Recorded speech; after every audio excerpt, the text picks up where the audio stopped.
Você mais do que ninguém está sabendo que o juro básico da economia caiu e vem caindo há muito tempo. Mas você sabia que tem título de renda fixa que está pagando 3, 4 vezes mais do que a Selic? Hoje eu, Yolanda Fordeloni, economista aqui do Economy, que é a tradução da economia e do dinheiro, vou te contar 3 dicas para você ganhar mais na renda fixa.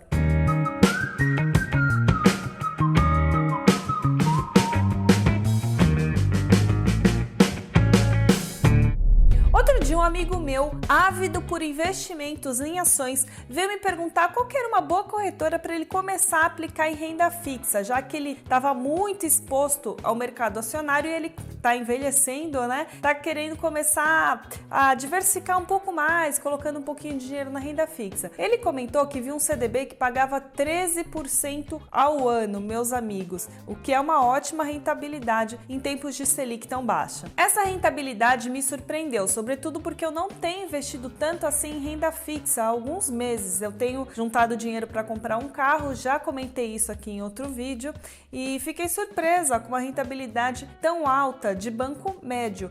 Mas eu fui checar e não é que é verdade, os bancos médios estão pagando sim mais e não sou eu que estou dizendo, uma pesquisa da plataforma de investimentos IUB. E para te provar, eu peguei os números aqui com a IUB. Em 2014, a Selic variou entre 10,5% e 11,75% ao ano. Enquanto isso, os CDBs pagavam naquela época 118,7% do CDI ao ano. Aí, em 2019, passam-se então 5 anos, a Selic já estava entre 6,5% e 4,5%, já estava bem abaixo, e a média dos CDBs por outro lado, subiu para 124,5% do CDI ao ano. E agora em 2020, né, a média já está em 128,7% do CDI ao ano. E aí eu te pergunto, você tem observado, obviamente, essa queda da Selic, mas você pretende aplicar na renda fixa nos próximos meses, sobretudo na renda fixa privada? Se sim, deixa um comentário no vídeo lá no YouTube. Mas vamos dar essa explicação por partes, sobretudo quando a gente fala em CDI. O CDB rendendo 118, 120, 128% do CDI não significa que está te pagando mais de 100% de retorno ao ano. A gente já explicou o que é o CDI, vou deixar o link aqui, mas vale o lembrete. O CDI é uma taxa de rentabilidade. Essa taxa acompanha muito de perto a Selic, que é a taxa básica de juros da economia, definida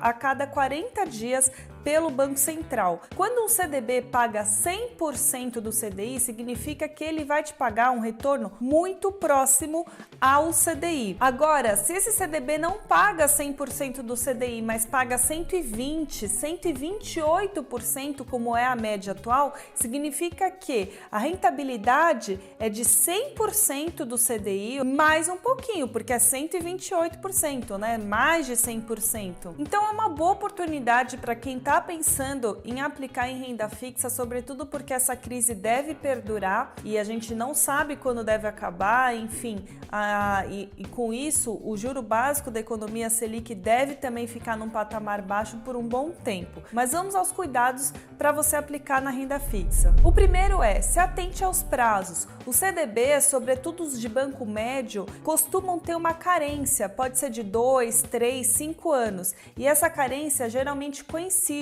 com a data de vencimento da renda fixa desse papel. Então, se você precisar do dinheiro antes desse vencimento, antes desses 2, 3, 4, 5 anos, você não vai poder resgatar essa grana do CDB. Então, o que você faz? Antes de começar a aplicar numa renda fixa aqui, tão de médio, longo prazo, você pode fazer uma reserva de emergência, colocando seu dinheiro em coisas mais líquidas, como um Tesouro Selic, né, que é um título do Tesouro Direto, ou um fundo DI, um fundo de renda fixa. E aí, depois que você fez essa reserva de emergência, você parte para esses investimentos que são de médio, longo prazo. Segundo cuidado, observe a diversificação. Na mesma semana em que esse meu amigo veio perguntar de corretora, meu irmão também veio me perguntar de corretora, mas por outro motivo, por conta da diversificação. Os CDBs são cobertos cobertos por um fundo garantidor de crédito, o FGC, no valor de até R$250 mil por CPF por instituição financeira,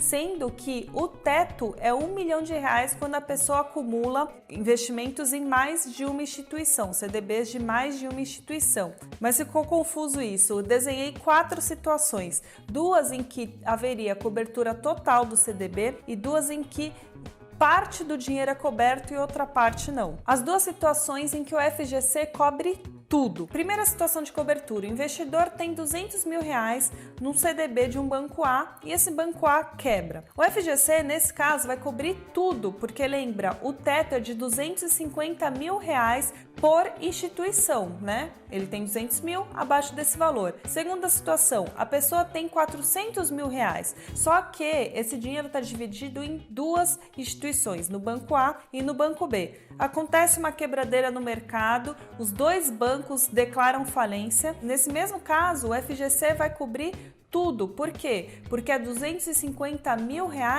por instituição. Ou seja, se a pessoa tem R$200 mil na instituição A e R$200 mil na instituição B, também está respeitando esse limite de R$250 mil por instituição, totalizando R$400 mil, o que é abaixo do teto do FGC de R$1 milhão. Lembra, R$1 milhão o valor total quando você soma todas as instituições. Agora, mais 2 situações em que a pessoa perderia parte do dinheiro. Primeira situação, a pessoa tem R$300 mil no banco A, no CDB do banco A, e esse banco quebra. O FGC vai cobrir só R$250 mil. Só, né? Como se fosse pouco. Segunda situação, a pessoa não tem mais 200, 300 mil, ela já juntou um baita patrimônio, tem R$1,5 milhão dividido em alguns CDBs de algumas instituições. Acontece uma quebradeira no mercado, o FGC vai cobrir somente R$1 milhão nesse limite, somando as instituições financeiras. Resumo da ópera: diversificação é importante porque você mitiga esse risco do FGC. E sobre diversificação a gente tem um outro conteúdo, vou deixar o link lá no YouTube. Os bancos médios estão pagando mais realmente ultimamente? Não é à toa. O mercado de crédito secou. Essas instituições precisam captar recurso para emprestar para as pessoas, né? As pessoas diminuíram a renda, estão querendo mais crédito, o crédito está mais escasso, está mais difícil de conseguir e, por outro lado, essas instituições precisam captar mais recurso para emprestar. Então, por isso que elas estão pagando mais, né? Só que, por outro lado, as instituições menores, né, banco médio, banco pequeno, oferecem um risco um pouco maior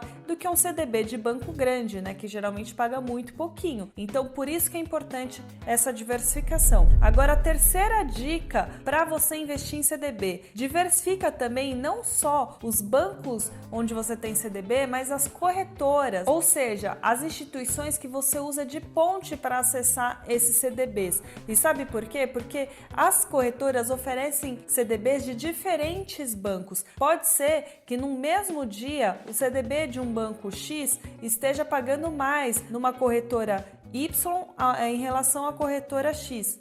Nossa, ficou confuso isso, espera. E sabe por quê? Pode ser que no mesmo dia uma corretora esteja oferecendo um CDB que outra corretora não esteja. Então sempre é legal você ter mais de uma corretora, o cadastro é gratuito, não custa nada, você só vai ganhar conhecimento e é legal também porque você acaba acessando mais relatórios, acaba se familiarizando com diferentes plataformas, entende qual você gosta mais, qual tipo de informação é mais útil para suas decisões de investimento e assim você progride aí no seu patrimônio. Essas foram as dicas de hoje. Não esquece que a gente está em todas as redes sociais, no Instagram, Spotify, estamos lá no blog do UOL, enfim, conteúdo para todo lado, na plataforma que você quiser. Se você gostou desse conteúdo, já curte, já comenta, você já investe em CDB, pretende investir nos próximos meses e também já dá aquele joinha, já se inscreve se você não é inscrito, afinal a gente precisa aumentar, né, essa quantidade de conteúdo que a gente divulga aqui no Economy, que a gente só vai conseguir se você der aquela força. Aqui no Economy que é conhecimento e conhecimento é sempre uma saída.